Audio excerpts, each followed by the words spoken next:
Hello, my name is Marc Weitz, and I'm the founder and executive director of the NYC Indie Theater Film Festival. I would like to welcome you to CUNY TV Presents, an initiative focusing on emerging filmmakers and their exceptional cinematic work. For the past 7 years, the NYC Indie Theater Film Festival has showcased work by theater artists who are defying labels and branching out into film, TV, and digital media. The festival started 7 years ago to give the theater community a place to see their work on the big screen, often for the very first time, share their experiences, and find new collaborators. So, let me introduce our panel of filmmakers. Thank you so much for being here. Jocelyn Kuritsky, Meghan Finn, Prunoske, and Sauda Aziza Jackson. Thank you all. So, Jocelyn, let's start with you. You are you're affiliated with several of the films that we're going to see in our block today.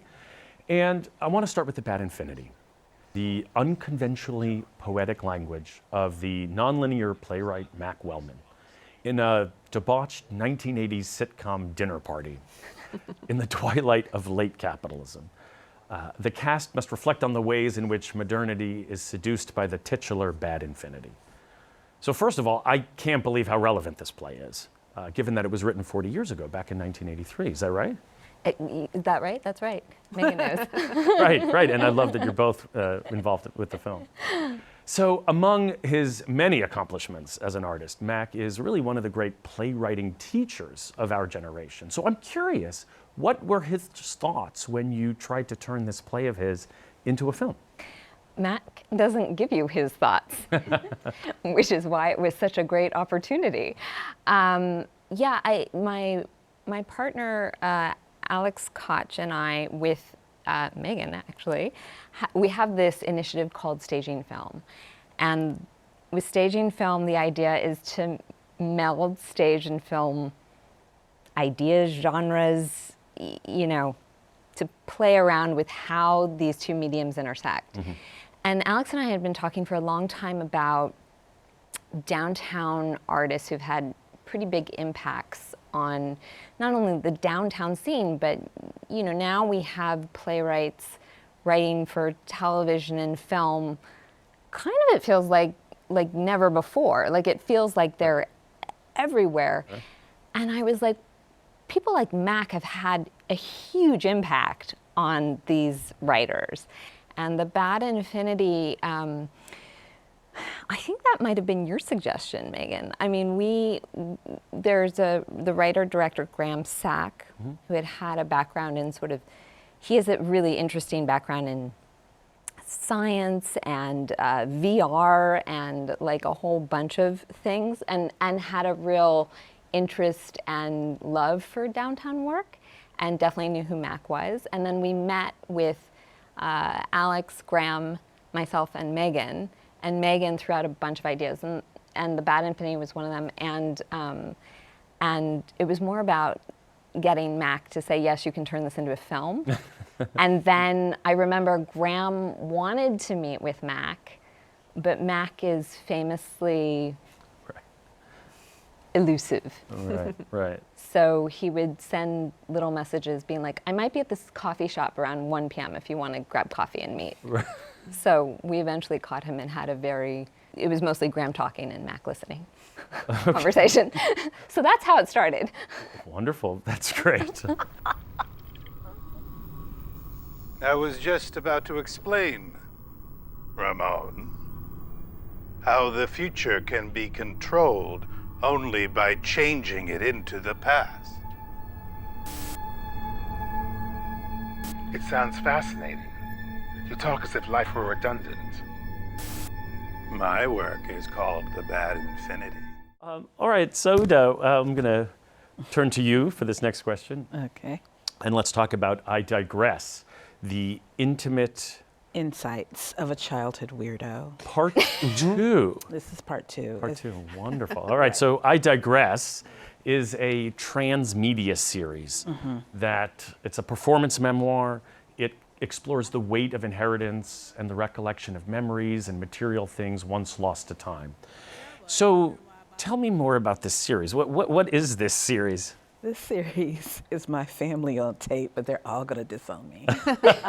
Excellent, love that. I was sitting around with my director, and she's also an actor, April Sweeney, and we were doing another show. And her mother had passed maybe a year or so earlier, and my mother had passed like years ago. And we just started talking about family.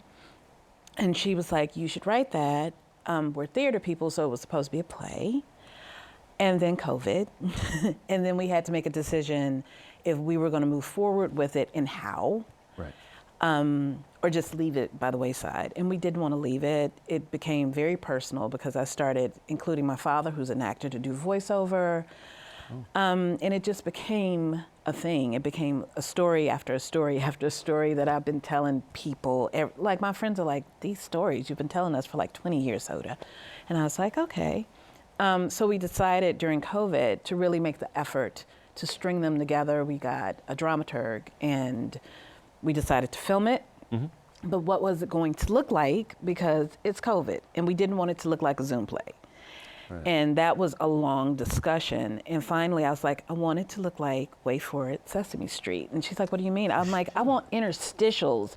It looks like it's on the street. It looks like it's not, but for adults, but for me. You know, because in the end, I'm a Muppet head, I'm 50. So we really kind of approached it that way. Mm-hmm. And it came out really well. And we just had a great crew. And we went in for like a solid week and shot over and over. Now, the director you said is April Sweeney. Sweeney. Yes, and this is her first film, is that correct? This is her first film. She's a theater director though, right, and a professor, but this is our first film. And so what was that like to? Terrifying. Well, technically, I guess I'm also a producer and so is she. We had to like figure out money, we had to figure out budget, and we've never had to do that for film. Right. It's a completely different beast. I'm a cinephile, truly, but I've never had to. I bow down to you all who are able to do it all the time. But we are now filmmakers. We just say we're filmmakers and theater makers at the same time. Wow.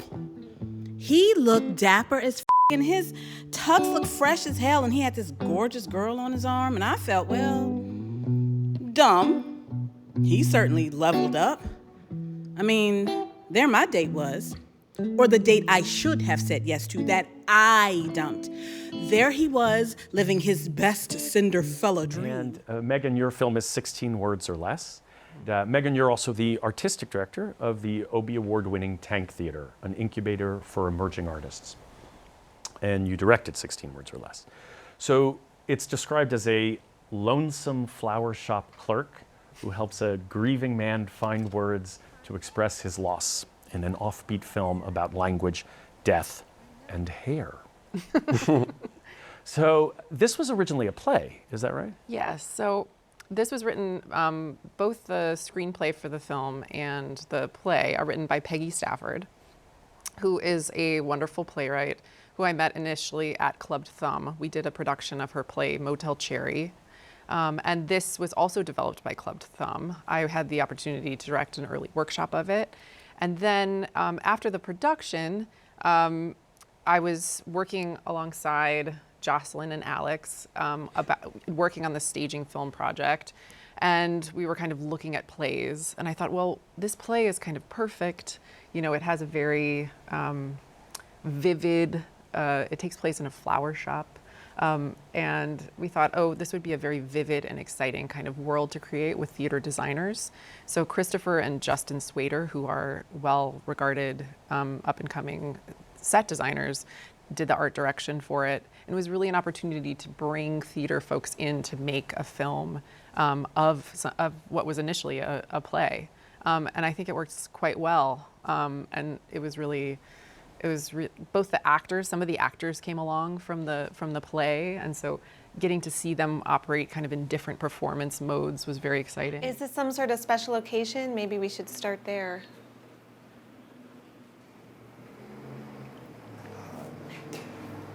My dad died, so... Oh, I'm so sorry for your loss. It's okay. So I was thinking I want to send flowers, you know, to my mom. as a, you know, even though they weren't married anymore or anything like that, my religion doesn't believe in flower sending, you know, when people die. But I'm not religious, so. Well, we have a nice selection here. We have arrangements. I can make something special for you, for your mom.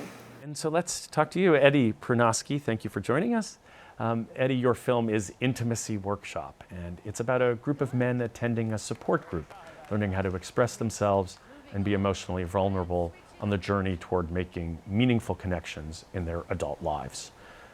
And so, again, so you're the writer and director of this film. Yes. And this was also your first film, is that right? Mm-hmm. So why? What made you decide to make a film?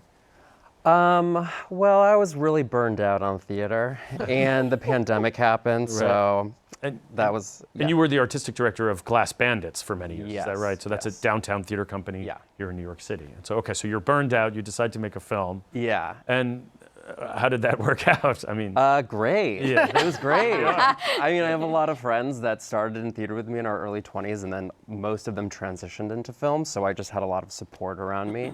So, yeah, I was very lucky in that way, and it was a good time. Did you work with a cinematographer who had some experience, or I worked with a really great cinematographer who had like won awards at Sundance and stuff like that, and I just got really lucky with my team and was able to just like cobble together like a really people that knew what they were doing much more than I did. So it was sort of like ideal for the first foray into filmmaking. Let's go again.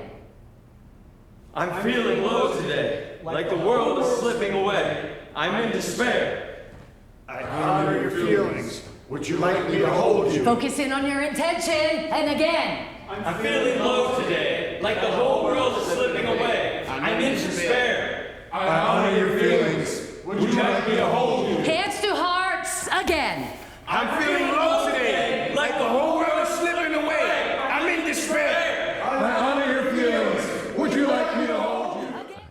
Well, so let me open this up. So this is really a question that is fundamental to our mission at the NYC Indie Theater Film Festival, which is why make a film? What does film give you as an artist that theater does not, and vice versa? But let's start with what does that medium give you as an artist that you don't get with theater? You know, it's interesting, especially since the pandemic, thinking about what liveness is, what that means. I think it's interesting. I was having a conversation with somebody a little while ago, and I hadn't really thought of this. And I said, well, you know, television was an extension of theater. Like television is another form of theater. And I was like, okay. And so I think, film and television, recording things can have this, you can preserve certain types of performance, and that is an advantage if you don't want it to be ephemeral. But then how does that collide with theater, and what the sort of ethos and mission statement of theater is a really interesting question. Right. So yeah. I think we've seen like collisions, over the past century of different performance styles. I think in the middle part of the last century, the kind of Stanislavski-based performance was really like the dominant kind of mode of respected psychological theater. realism. Psychological realism. So you saw that be like that really has dominated training, for instance, and over a period of time. And I think there was a kind of rejection of that at a certain point in theater that maybe was happening before that was happening in film. And now that you do have so many playwrights working in film and television, I think you see the kind of leaps that have been happening downtown for many decades that are becoming, having a place in the mainstream. I mean, everyone's talking about it, but the Barbie movie I thought has aesthetic leaps that were very familiar in kind of downtown theater, where you were kind of allowed to make these, to have a musical number, for instance, come out of a moment. And very avant-garde. And very avant-garde. Yeah. So those kind of things, I think those kind of tropes that you see kind of in film and television, I think are often have to have ties to the fact that you have playwrights. I mean, if you talk to somebody, talking to people in the industry, when they're looking to make a writer's room, who's the hot young playwright, Right, who can right. then coming and making that transition into film and television. Right. And I think that that's exciting. I think that there's that kind of interplay between genres can be really exciting. But friends of mine who were like, hey, have you gotten in touch with CUNY about the Bad Infinity? Because they loved Everything Everywhere All at Once. And they were like, this film reminds us of Bad Infinity. And I was like, interesting. So it works in both directions. Sauda, I'm curious, so because you had originally designed it as a play, Right. How did the medium open it up? I mean, obviously there are some things you're doing here in this film that you could never do, but what do you feel like that adds to the storytelling? It added a lot. Well, and I come at it just as an actor. I was terrified to do it in front of a camera, first of all. And why is that? Tell us. I don't have a lot of experience in front of the camera. And all I have are like interviews from the Hollywood Reporter table and whatever I've read or whatever. But I just took it and I was like, just pare it down like you've been trained and you're in debt for. and pare it down, look in the camera like it's a person. And I looked at the very first take we did and I was like, I was awed because I was like, I had that in me and I had no idea. Right.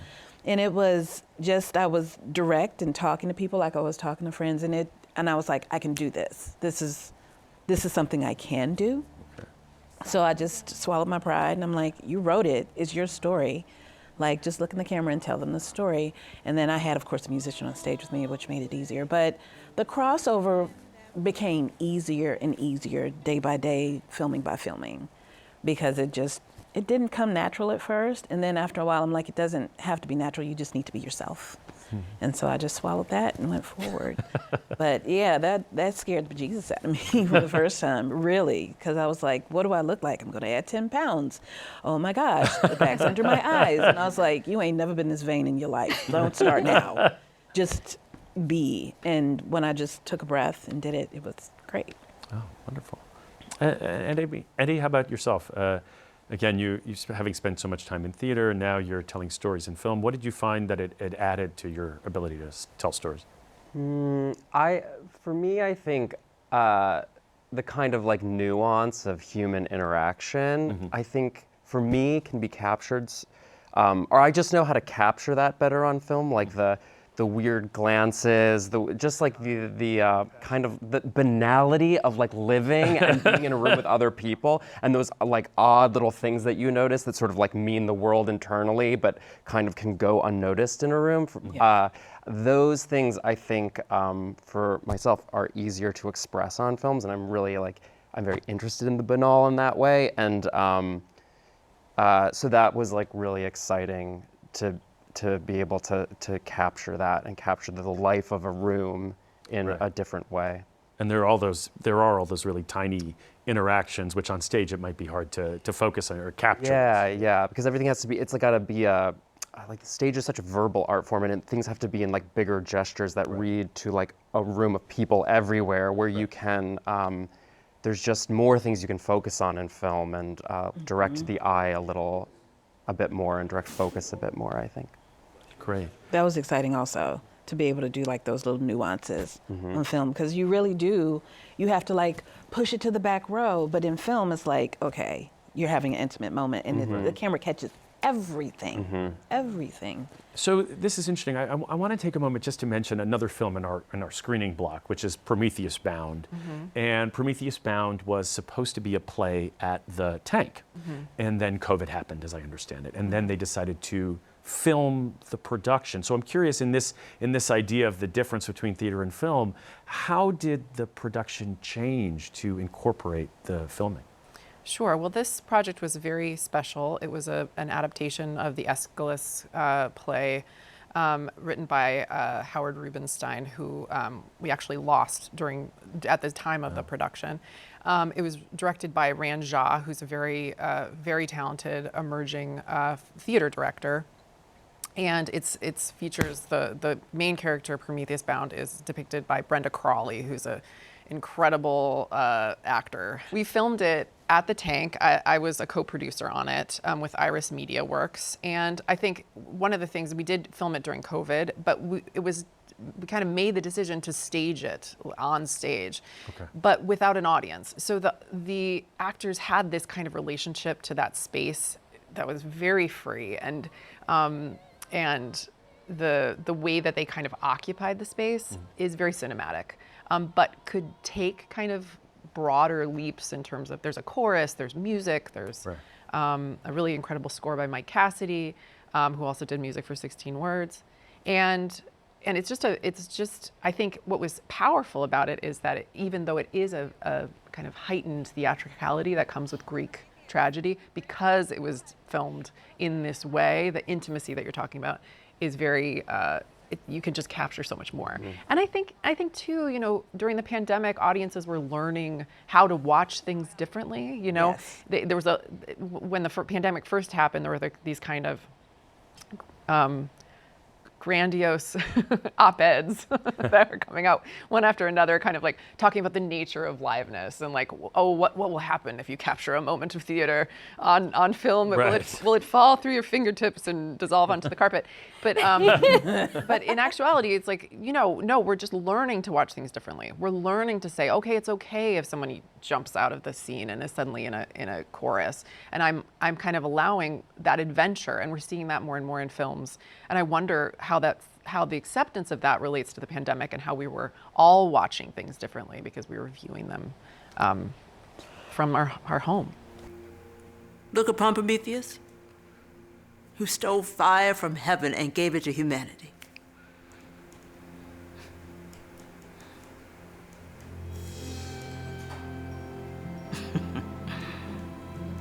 You want to know how I did it? I'll tell you. I plucked a spark of the heavenly fire and hid it in a fennel stalk. At the place where the stalk forms a little basket. Neither you, nor Hephaestus, nor any of the gods saw me do it, but oh, when you saw the mortals with fire, you instantly knew it had to be me. And that was my crime. Just in the interest of time, we have to move forward. I'd love to hear, what is your next project, and where can we find out more about your work? Eddie, we'll start with you. Sure. I shot a short documentary last summer that I'm currently editing, and then I have a feature that I have producers attached to, and we're looking for financing. Oh, so ask for money, yeah. It's called Bottle Blondes. You can't really find out about it yet. You know, it's we'll keep an eye out for Bottle Blondes. Bottle Blondes. Okay. Yeah, that's what I'm working on. Great, thank you. Sauda. Well, I Digress is going to the Prelude Festival in about a week and a half. Okay. For that. Just down the hall. Just down the hall.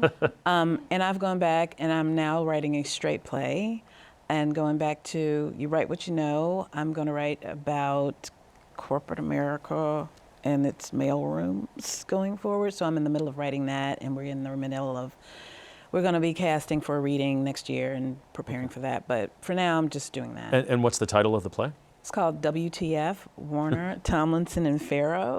Oh, that's great. But it's called WTF. WTF. Yes. Okay, great. We'll keep an eye out for that. Thank you. Meghan. In the foray into the film world, I'm working, this summer I had the opportunity to go do a production, a one-woman adaptation of The Trojan Women by Sarah Farrington called A Trojan Woman, starring Drita Kabashi. So I'm working with Jess Chermayeff and Anna Veslik on a mini doc about it, and it's going to have 6 performances at Luna Stage in New Jersey, in March. So we'll be filming that as well. So we filmed it in Greece, going to film it there, and put it together. Okay, great. Yeah. Thank you. And Jocelyn. I don't know. The future is unknown. Future is unknown. I mean, I think with staging film, we're sort of slowly emerging from pandemania, trying to sort of figure out what next steps should be. What about a herstory? That's a podcast project, which Meghan is also involved with and connected to, because they presented our first season. So yeah, there's a podcast series I've created called A Simple Herstory, which is about the women who've run for president of the United States. More than 3.